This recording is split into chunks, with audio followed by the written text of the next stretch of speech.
আসসালামু আলাইকুম। আজকে একটা ঘটনা শেয়ার করব। ঘটনা শুনে বুঝতে পারবেন সন্তানের জীবনে পিতামাতার দোয়া অথবা বদদোয়া কতটুকু সুদূর প্রসারী প্রভাব বিস্তার করতে পারে।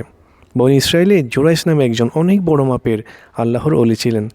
তিনি পাহাড়ের উপরে একটি গির্জায় বসবাস করতেন। একবার তিনি তাহাজ্জুদ পড়ার জন্য নামাজে দাঁড়ালেন। ওই সময় ওনার মা নিচ থেকে ডাক দিলেন, জুরাইস, আমাকে এক গ্লাস পানি দিয়ে যাও। এভাবে তিনি 3বার ডাক দিলেন। জুরাইস আসলো না, হয়তো তিনি নামাজ শেষ করে আসতেন। এতে রেগে গিয়ে মা মহান আল্লাহ তাআলার কাছে বদদোয়া করে দিলেন। তিনি বললেন, হে আল্লাহ, জুরাইসকে বেশ্যানারীর ফিতনায় না ফেলে মরণ দিও না। এর ঠিক কয়েকদিন পর মধ্যরাতে দরজায় টক টক কে যেন আওয়াজ করছে।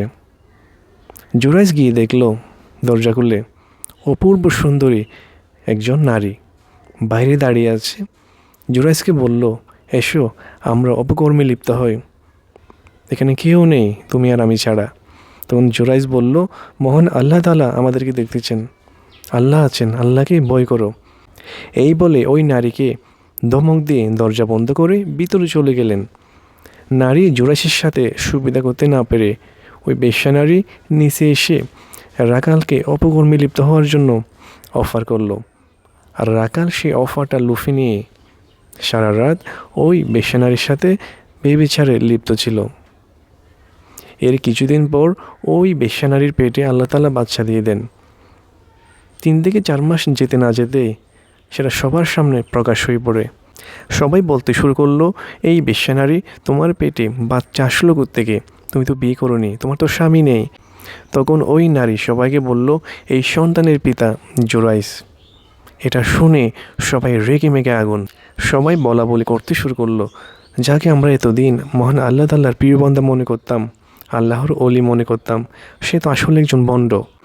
এরপর গ্রামবাসীরা রাগান্বিত হয়ে পাহাড়ে উঠে তার গির্জা ভাঙচুর করে এবং তাকে টেনে হিঁচড়ে নিচে নামায়। এরপর তাকে বলে, তুমি ওই মেয়ের সাথে জেনা করেছ, তার পেটে তোমার বাচ্চা। আমরা মনে করতাম তুমি একজন ভালো মানুষ, মহান আল্লাহ তাআলার প্রিয় বান্দা, কিন্তু তুমি আসলে একজন ভণ্ড, প্রতারক, একজন অত্যন্ত চরিত্রহীন মানুষ। আমরা তোমাকে মৃত্যুদণ্ড দেব। এরপর জুরাইস বলল, তোমরা যখন আমাকে মেরে ফেলবে, আমাকে 2 রাকাত নামাজ পড়ার সুযোগ দাও। এরপর জুরাইস নামাজে দাঁড়িয়ে মহান আল্লাহ তাআলাকে বলল, হে আল্লাহ, আমি ওই বেশ্যার পেটের দিকে আঙ্গুল ইশারা করে একটা প্রশ্ন করব। দয়া করে মেহেরবানি করে আপনি ওই পেটের বাচ্চার জবান খুলে দিন। এরপর ওই বেশ্যাকে ডেকে আনা হলো। জুরাইস তার পেটের দিকে আঙ্গুলে ইশারা করে বললেন, তুমি যদি আল্লাহর হুকুমে মায়ের গর্ভে এসে থাকো, তাহলে বলো তোমার বাবার নাম কি? এটা শুনে সবাই হাসতে লাগলো। সবাই ভাবলো, 3 মাসের বাচ্চা কিভাবে কথা বলবে? এরপর তিনি একই প্রশ্ন আবার করলেন। এরপর সবাইকে চমকে দিয়ে ওই বাচ্চা গায়েবীভাবে কথা বলতে শুরু করলো।